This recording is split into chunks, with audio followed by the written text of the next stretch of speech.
Je vous dévoile les grosses évolutions du logiciel au mois de mars. Et oui, on a encore trouvé marge de manœuvre. La première, il s'avérait qu'un certain nombre d'entre nous recopions les descriptifs d'actions souvent similaires. Par exemple, lors des rendez-vous, lors d'une nouvelle action de rendez-vous, on mettait souvent qu'on avait découvert le bien, etc., etc. Maintenant, vous allez pouvoir vous créer des listes déroulantes de propositions de texte pour dire, voilà, j'ai découvert votre bien pour une estimation.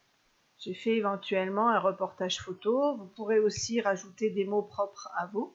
Ça, c'est la première série d'évolutions. Gagner du temps, être plus factuel, remplir comme il faut vos intitulés d'action, vos descriptifs d'action. La seconde évolution se situe dans les fiches descriptives.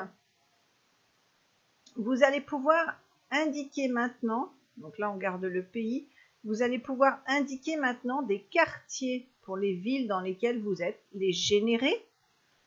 Vous les avez générés, vous allez pouvoir mettre des descriptifs, vous allez pouvoir mettre aussi des photos de ces différents quartiers. Ça, vous allez donc ensuite décider que votre appartement ou votre maison se situe dans tel et tel quartier. Ça, c'est une première chose. Et on a fait ça pour que, quand vous allez vouloir générer votre fiche commerciale ou un dossier de mise en valeur du bien ou autre chose, vous allez bien entendu pouvoir retrouver la variable quartier et la variable descriptif du quartier, mais également des variables supplémentaires pour venir mettre les photos de vos quartiers également. Bien entendu, il va donc falloir faire évoluer vos documents.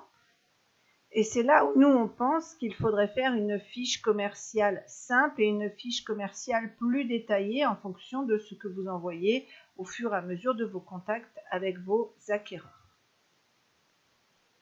Le troisième et la grosse surprise qu'on vous réserve arrive.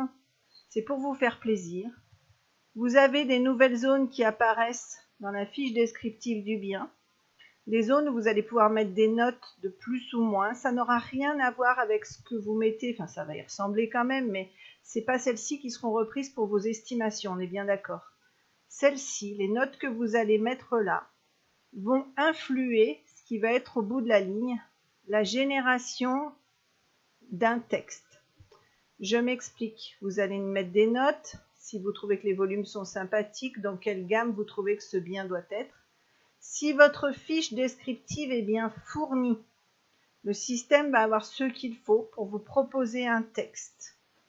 Si votre fiche descriptive est pleine de vide, trop pleine de vide, le système va vous le dire qu'il manque d'ingrédients pour faire un texte.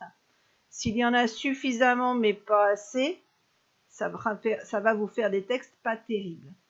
Ensuite, la génération de texte, vous allez pouvoir choisir une génération minimale.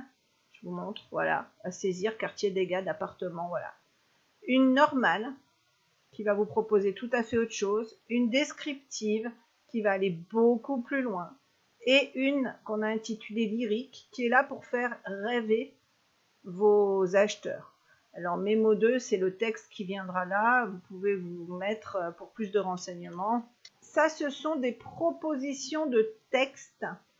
Vous pouvez bien entendu les modifier, vous pouvez faire ce que vous voulez. Voilà, ils sont là juste pour vous aider le jour où vous n'avez pas d'inspiration.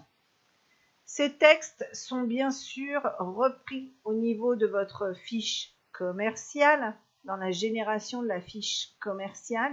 Vous voyez que sinon, ils se situent dans le presse-papier si vous voulez aller les coller dans vos sites internet de vos différents réseaux. Et dans les sites, dans la version fiche commerciale, vous avez la possibilité de dire je veux créer un texte plutôt descriptif, génère-moi ce texte. Vous vous retrouvez avec le texte descriptif ici. Après, vous en faites ce que vous voulez, vous corrigez, il y a des mots qui ne vous conviennent pas, mais au moins vous avez une base pour travailler si jamais vous manquiez d'inspiration ce jour-là. Voilà, c'était les surprises du jour. Je vous mets les nouvelles versions dans votre Dropbox incessamment sous peu.